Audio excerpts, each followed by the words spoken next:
इस कहानी को सुनने वाले ज्यादातर लोगों ने बताया है कि उन्हें रात में किसी ने नाम लेकर पुकारा था। अगर आप इसे रात 12 बजे पढ़ रहे हैं तो ध्यान रखना, कहीं आपका नाम भी तो नहीं लिया जाएगा। कानपुर रेलवे कॉलोनी में एक पुराना क्वार्टर था, नंबर 36। लोग कहते थे कि वहाँ कभी एक स्टेशन मास्टर की पत्नी ने आत्महत्या की थी, लेकिन रेलवे वालों ने सच्चाई छुपा दी और घर को किराए पर देना शुरू कर दिया। पिछले 20 साल में जिसने भी वहाँ रहना चाहा, वो या तो पागल हो गया या फिर कभी वापस नहीं लौटा। अजय, उसकी पत्नी नेहा और उनका 8 साल का बेटा आरव ने वहाँ रहना शुरू किया। घर बिल्कुल साधारण दिखता था, लेकिन पहली ही रात से अजीब चीजें होने लगी। दीवार पर घड़ी हर रात 3:15 हो जाती।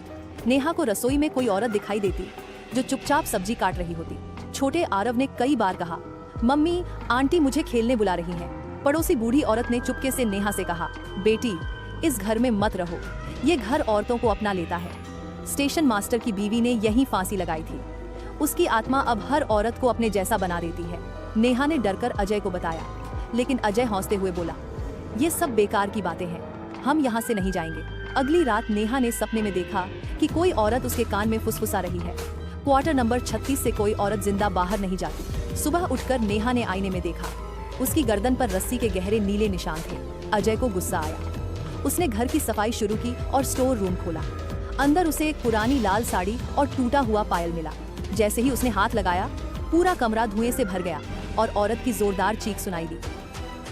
उसी रात अजय की आंखों के सामने उसकी पत्नी नेहा पंखे से लटकती हुई दिखाई दी, लेकिन असली नेहा तो उसके बगल में ही बिस्तर पर सो रही थी।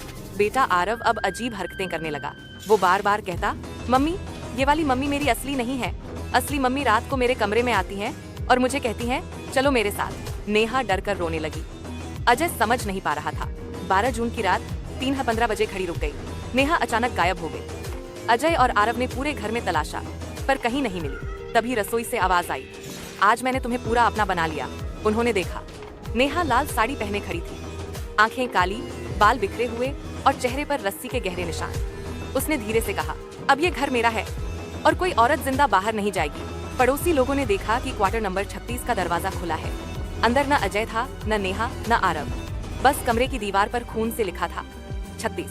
आज भी रेलवे क्वार्टर नंबर 36 खाली नहीं है। जो भी वहाँ जाता है, उसे रात में कोई औरत खाना बनाती, सब्जी काटती और बच्चों को खेलने बुलाती दिखाई देती है। और अगर कोई औरत उस घर में कदम रखे तो लोग कहते हैं वो वापस कभी नहीं आती।